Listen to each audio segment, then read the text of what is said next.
kami sebagai pekerja sosial atau NGO atau LSM. LSM di bidang ekonomi ya, bukan LSM yang sering demo-demo itu. Nah, saya demo juga, tapi demo masak, gitu. Demo produk kayak gitu. Kemudian kami pikir dari perjalanan dari kerjaan kami itu, kami kan sering melatih membuat produk-produk, membuat minyak diantaranya itu. Ternyata setelah membuat produk itu kita susah menjualnya gitu ya. Orang disuruh buat produk tapi jualnya kemana kayak gitu. Akhirnya setelah melalui pergulatan panjang, akhirnya kami memutuskan ya harus kita jual sendiri. Gitu. Yang ngajarkan harus bertanggung jawab, kan nggak gitu. Kita mengajarkan tapi setelah orang tanya, Pak nanti mau dijual kemana? Nah, semua pada diam. Akhirnya produk banyak. Dalam perjalanannya itu kemudian kita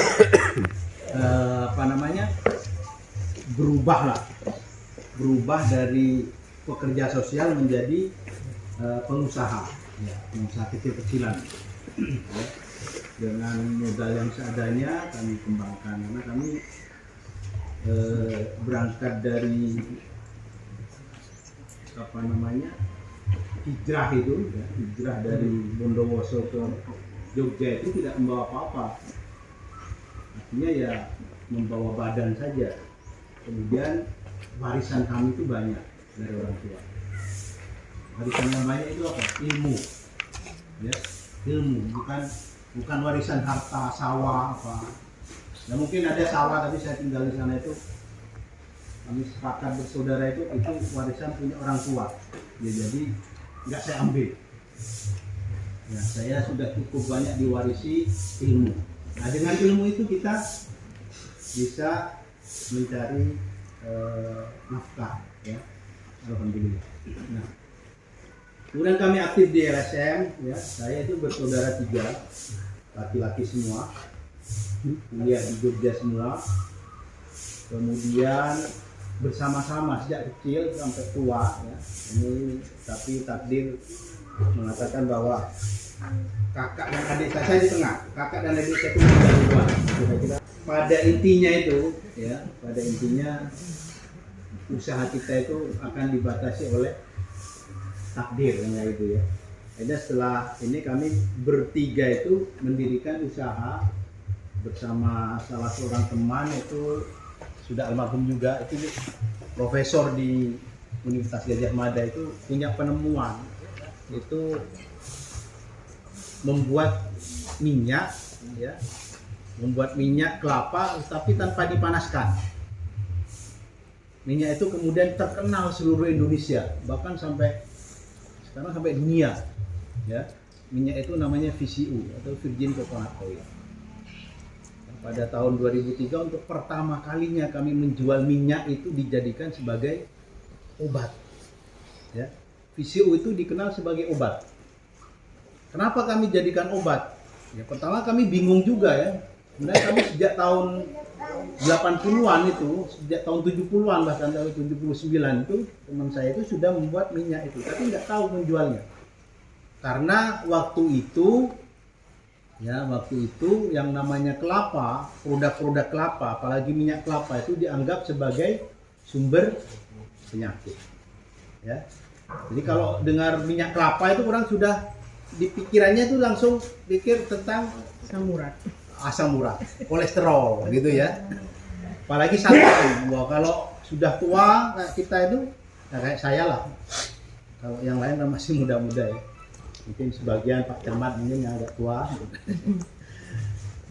Sama kayak saya. Jadi itu dianjurkan untuk menghindarkan makanan yang mengandung santan. Ya. Itu santan. Wah, kolesterol ini. Nah, kemudian kami itu, karena kami itu sudah mempunyai produk minyak, tetapi tidak bisa menjual waktu itu. Akhirnya pada awal tahun 2000, ya, itu ketika ada internet untuk pertama kali masuk ke kampus di Universitas Gadjah Mada, di sana ada internet. Pertama kali di Indonesia itu jarang-jarang ada internet, cuma Kayak yang ada itu perusahaan-perusahaan besar kayak Pertamina gitu ya. Kampus saja tidak semua, di sini hanya UGM yang punya. Nah kebetulan teman kami itu kan dosen, profesor. Dia mendapatkan sebuah artikel ya tentang minyak kelapa, bahwa ternyata di Amerika itu sudah ada penelitian tentang minyak kelapa, bahwa minyak kelapa itu ternyata adalah minyak terbaik di dunia, salah satu minyak terbaik di dunia ya. Dan Allah itu maha adil ya. Jadi kalau misalnya di daerah-daerah Timur Tengah sana, daerah Palestina, daerah itu minyaknya apa? Minyaknya minyak zaitun. Kemudian di Afrika minyaknya apa? Minyak sawit. Dan di daerah tropis seperti kita minyaknya adalah minyak kelapa. Tidak mungkin Allah itu menurunkan sesuatu itu untuk membunuh makhluknya, ya kan? Bahkan racun aja, bahkan racun kalajengking, racun ular, itu tetap bermanfaat. Tentu saja kita semua dengan ilmu pengetahuan, ya kan? Nah, kemudian setelah kami mendapatkan bacaan-bacaan itu, ya, tulisan-tulisan itu, kami tahu ternyata minyak kelapa itu sehat dan menyehatkan. Nah, sehat dan menyehatkan. Artinya menyehatkan bahwa minyak kelapa itu ternyata bisa untuk menanggulangi penyakit yang selama ini dituduhkan pada minyak kelapa. Penyakit darah tinggi, jantung koroner, gitu ya, yang penyakit-penyakit yang bahaya itu ya. Itu ternyata bisa diobati dengan minyak kelapa. Minyak kelapa yang masih murni. Minyak kelapa yang disebut dengan VCO, ya, virgin coconut oil. Jadi cara membuatnya tidak dipanaskan. Ya, jadi membuatnya itu bisa dengan dipancing ya, minyak dimasukkan dalam santan, diaduk, dibiarkan semalam, itu kemudian paginya sudah bisa keluar minyak. Atau minyak dikasih bakteri, paginya sudah bisa jadi minyak. Santan dikasih bakteri atau dibiarkan begitu saja dalam semalam, paginya itu sudah bisa pecah menjadi minyak ya. Ternyata minyak yang tidak dipanaskan itu disebut sebagai minyak virgin, atau bahasa Indonesianya itu minyak perawan. Kenapa perawan? Karena ya tidak diapa-apakan, tidak ada bahan kimia, tidak ada bahan panas. Nah, itu ya. Nah, kemudian setelah itu kami dapat bacaan bahwa minyak itu bermanfaat untuk kesehatan. Kemudian kami berinisiatif ya. Kakak saya itu berinisiatif untuk membotolkan ya. Minyak itu dibotoli, botol-botol kecil. Tapi tidak dijual sebagai minyak goreng pada umumnya, minyak kelapa. Minyak kelapa kita kan tahunya minyak goreng gitu ya. Tapi dijual sebagai obat. Nah, kita jual pertama itu satu botol 100 ml. Itu dijual 5.000 ya. Padahal dulu satu botol besar 1 liter itu hanya 9.000 waktu itu, awal tahun 2000 itu ya, 9.000, 10.000 kayak gitu. Kita jual 100 ml itu 5.000. Kemudian kita jual, waktu itu ada pameran di LIPI di Jakarta, kita jual. Orang pada lihat karena aneh. Lihat minyak kelapa tapi kok bentuknya penampakannya itu seperti air. Nah, orang tanya. Dan kita kasih brosur sesuai dengan buku yang dari Amerika itu. Nah, bukunya itu disalin dalam bentuk brosur kita buat kata-kata yang mudah dimengerti ya. Kemudian disertakan dalam setiap botol itu. Misalkan orang banyak ini. Waktu itu kita bawa 500 botol itu langsung habis dalam pameran itu. Nah, dalam pameran itu ternyata ada seorang pengusaha yang biasa jual retail ya, beli barang di sini dijual ke sana. Dia waktu itu punya penyakit ambeien. Ya. Dia beli, minta setelah minum dalam waktu tidak kurang apa, tidak lebih dari 1 minggu kok ambejennya itu enak, tidak sakit, tidak berdarah waktu itu. Wah, akhirnya dia datang ke Jogja, bilang kami, Pak, gimana kalau Bapak produksi saja, nanti produk ini saya beli semua pakai merek Bapak, kemudian kami yang jual gitu ya. Setelah itu dia yang paling menarik waktu itu bagi kami, karena dia membelinya tidak 5.000, tapi produk yang kami jual 5.000 itu dia jual 10.000, dia beli 10.000. Jadi 100% ya. Kami kaget kan, kalau 100.000, 10.000 ya, kalau 1 liter itu kan sama dengan 100.000 per liternya. Itu sangat jauh dari nilai yang ada pada saat itu. Ya sudah kami produksi. Sudah ribuan botol itu. Ternyata orang itu menjualnya dengan harga berapa? Harga 25.000.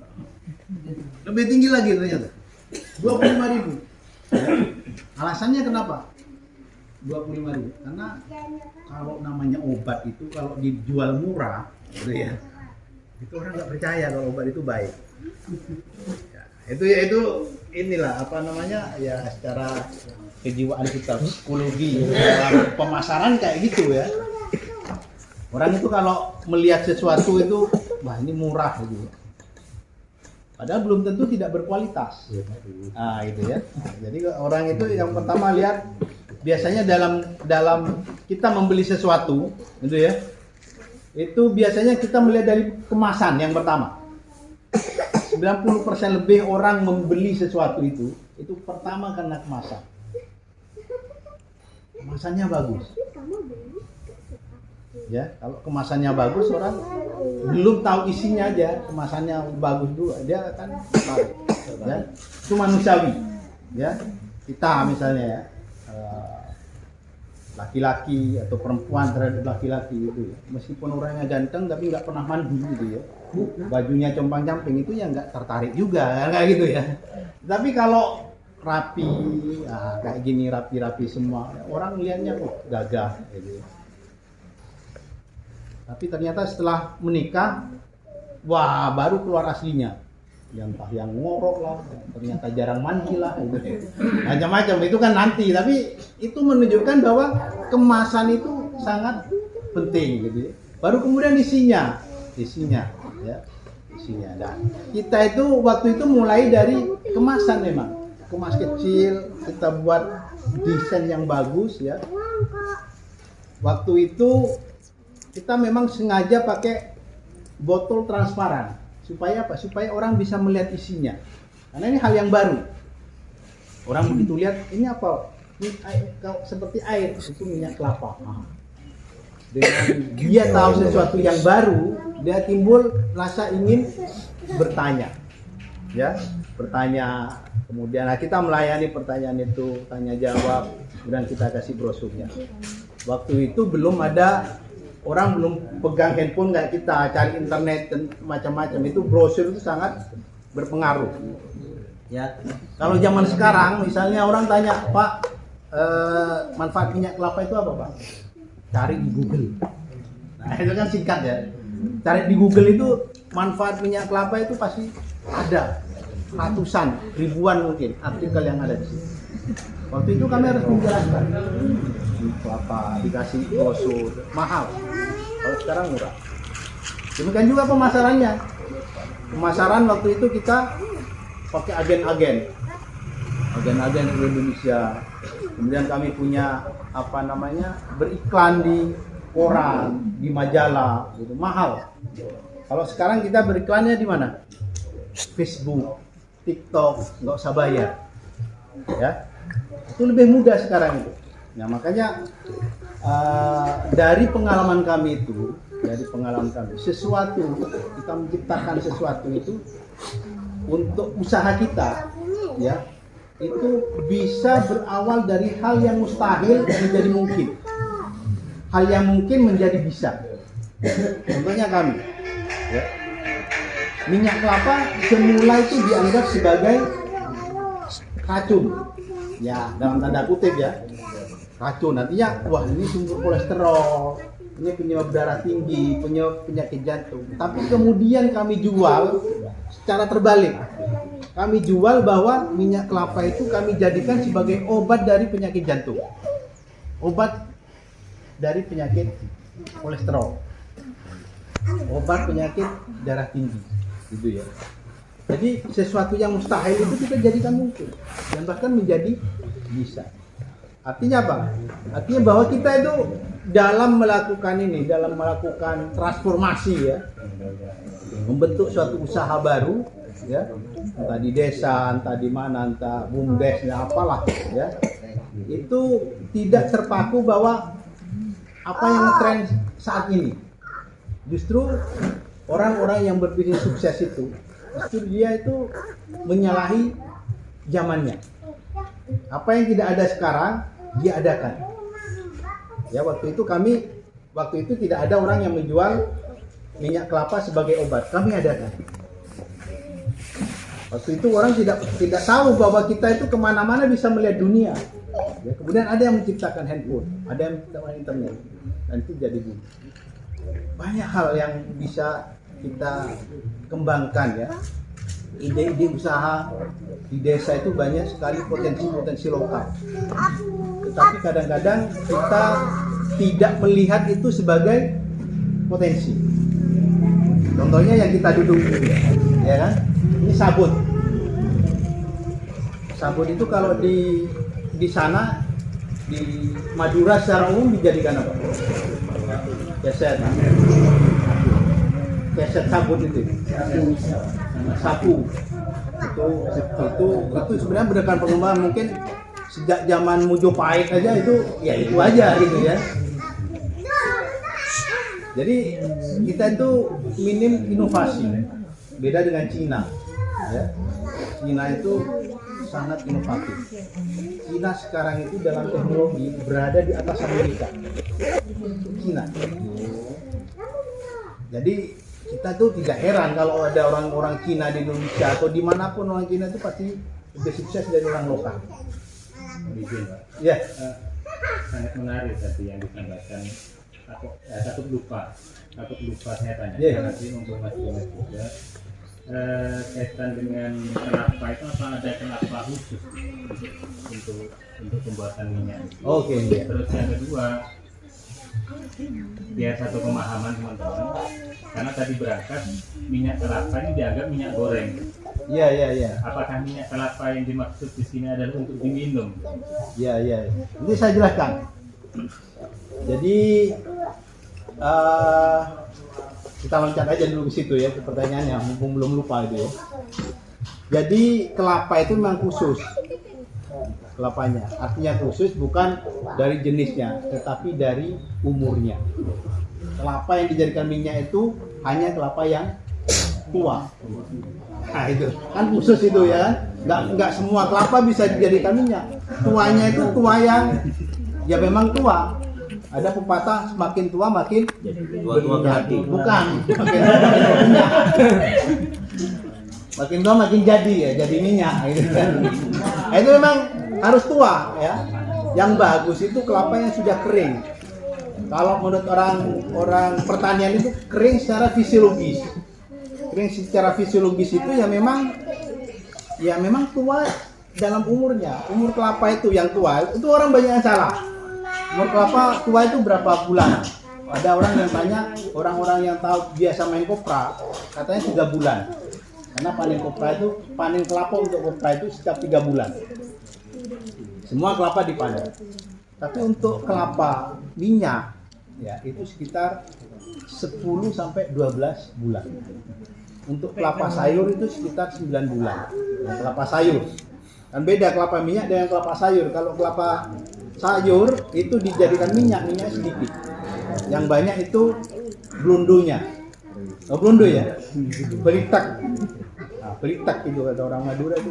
Orang Madura sana, nggak tahu saya kalau orang Madura pulau itu beda apa sama ya, blundu itu. Nah itu banyak itunya, protein itu sebenarnya. Dari itu maka kita harus pilih yang khusus, yang tua, ya, yang tua. Jadi kelapa jatuhan atau kelapa yang ada tumbuh sedikit, ya, yang sudah ada tumbungnya itu, tombong itu bagus untuk minyak. Jadi kekhususannya itu, ya. Apakah kemudian yang kedua apa kelapa di sini hanya untuk obat? Kami punya 2 produk. Produk yang pertama produk VCO, ya. Produk yang kedua adalah produk minyak goreng. Nah, jadi kita punya 2 produk. Produk yang selanjutnya adalah produk turunan dari minyak kelapa. Ya, dulu kami punya macam-macam produk. Ada VCO, ada minyak goreng, ada kosmetik. Kosmetik tapi bahan bakunya minyaknya, ya. Kosmetik itu punya bahan baku minyak. Minyak ada minyak zaitun, minyak apa. Tapi yang kami minyak kelapa. Nyong-nyong kalau dulu. Oh, minyak nyong beda itu ya. Kalau minyak itu ya minyak pijat, minyak urut, hand body. Kita dulu punya krim, ya. Itu kita punya sekitar 30 jenis kosmetik.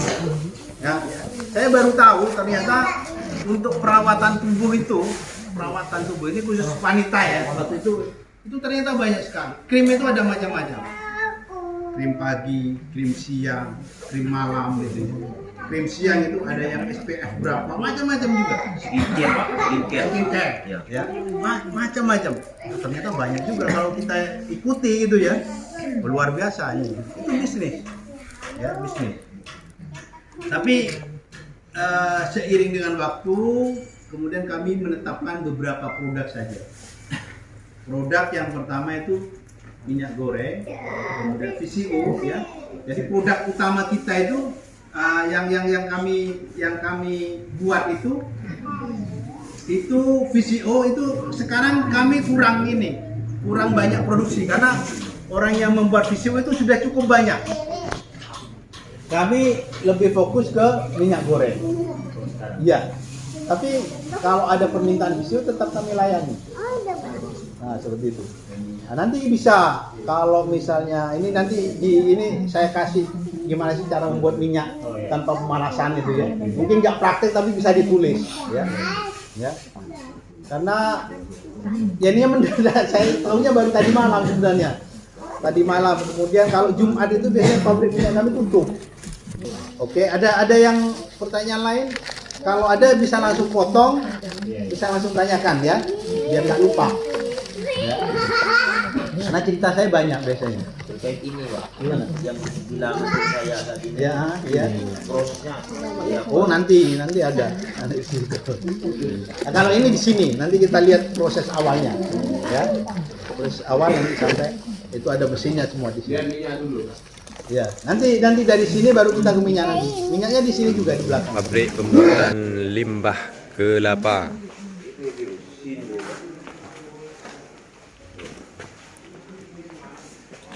Inovasi.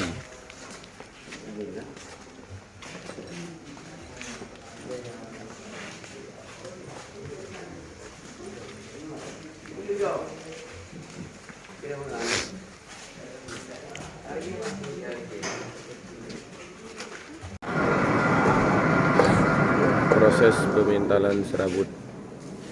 Dipintal kemarin. Susana apa itu sana? Apa?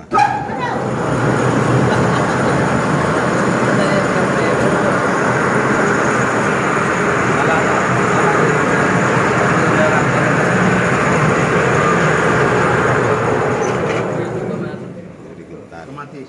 Ya udah gini aja, ya. Siap. Ah, ini jadi tali. Mesinnya kayak gitu. Yang ini yang 30 yang dari India. Iya, ini dari India, ini dari India. Karena saya bisa buat yang larang ini aja. dari sini mil. Nah, ini mesin penggulung, ya, kemudian setelah dari sini.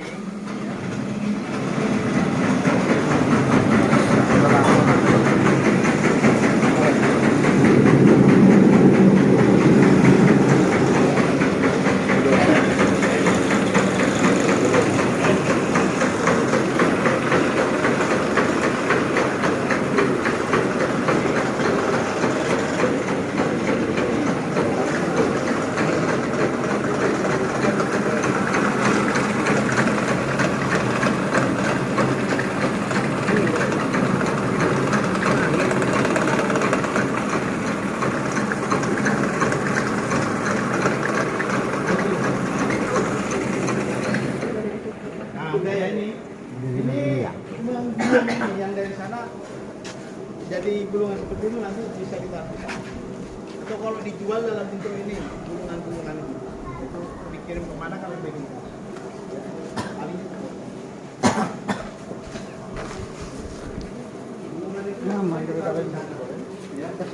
Lo kakak pita dengan senaja, misal.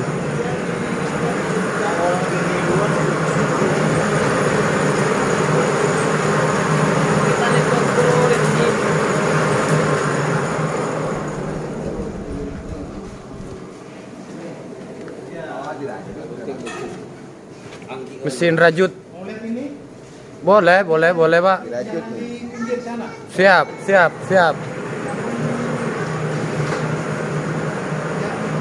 Jangan di samping, Jangan di samping.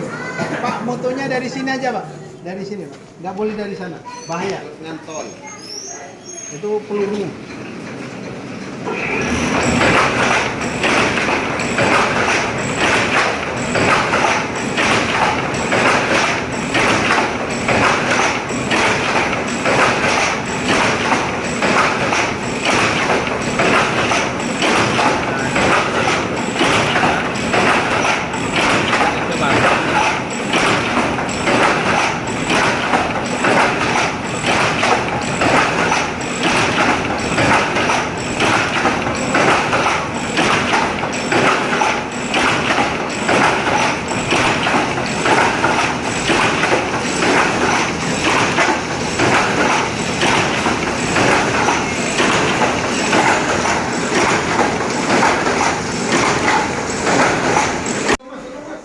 Kelapa utuh. Jadi di sini kami kerjasama dengan pengrajin minyak kelapa. Kemudian kelapanya minyaknya kami beli di sini. Ya, beli di sini, kemudian baru diproses lagi. Nah, setelah itu ini prosesnya ya. Prosesnya. Kalau buat tisu itu di sebelah kanan. Kami jarang.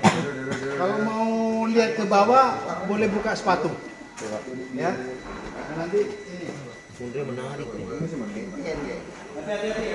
Setelah jadi santan, ya kemudian kita dinginkan tadi. Oh iya, yang Proses dingin ya. Ini kalau pakai ini kayak gini, ini di dalamnya, ada es batu. di luarnya ada es batu. Iya. Ya, ini dalamnya Santan itu. itu. Ya, yang endap-endapan yang 2 lapis itu. Nanti setelah itu, kalau di sini setelah itu jadi, Santan jadi itu. ini ya, jadi es krim itu, Es krim, ya. kan itu kan ada 2 lapis. Ini dua lapis ya, tadi. 2 jenis tadi. Iya. Yang beku sama yang cair. Yang cair bukan di sini. Iya.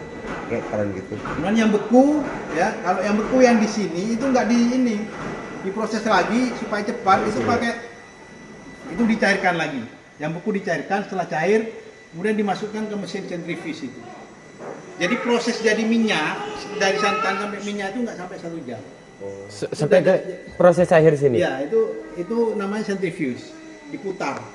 Nah proses itu setelah sampai di sana itu sekitar ya 1 jam aja. Sudah jadi. Nah, nggak perlu nunggu itu. Karena kan bukan manual lagi. Ya, kalau manual bisa nunggu sampai 5 jam itu.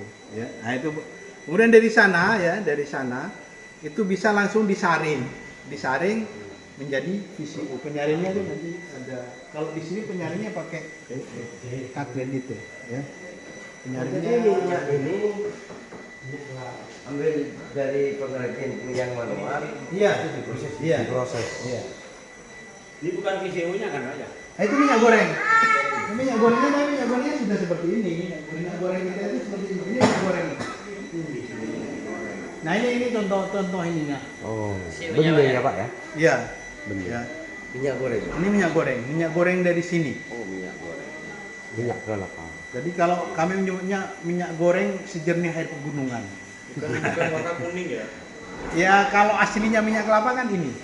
Kuning itu kan karena diproses dipanaskan. Ya. Nah. Ini ada proses penyaringan.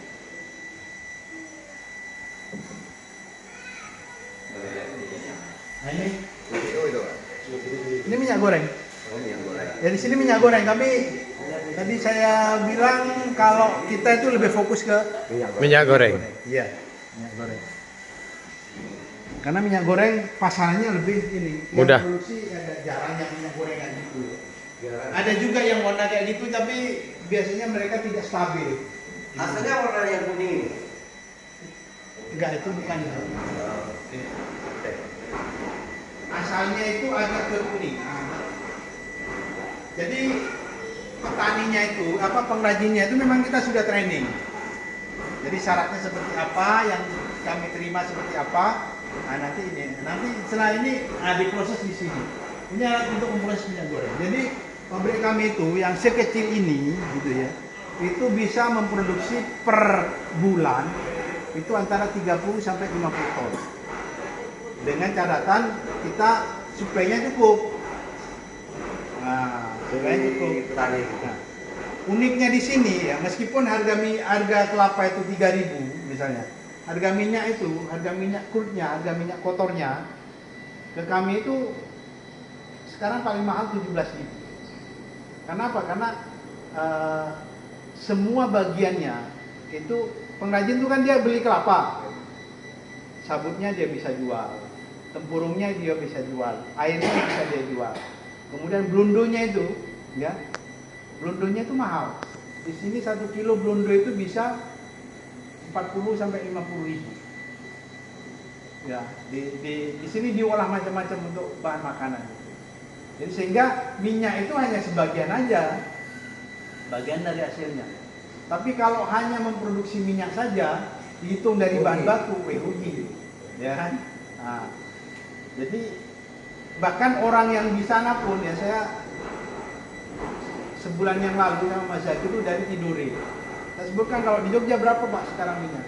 Saya beli 17.000. Oh, masa 17.000 Pak? Bahannya aja kalau 10, kalau di sini aja 2.000 deh.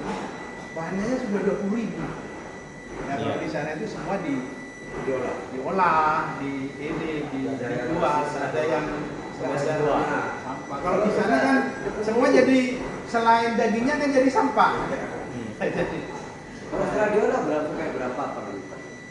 ini kalau kita jual setelah botol itu, kita jual mengikut harga pasar sekarang itu. Kalau yang seperti ini, yang curah itu ya, itu 32 Per liter. per liter. Kalau yang kemasan botol itu 30 bisa 45 per botol. Tapi kalau di online itu ada antara 37 sampai 60, bahkan ada yang 65 di online. Ya. Udah murni kalau diolah. Sama saja Pak. Sama. Ya tinggal beli merek yang dari sini aja Pak. Kita ada 2 di ini. Mereknya. Iya. Kalau yang ini ada 1 Herco, 1 Bio Virgin. Pepco Bio. Bio Virgin. Bio Virgin. Ingat ke Virgin. Ah. Boleh nggak ke berapa?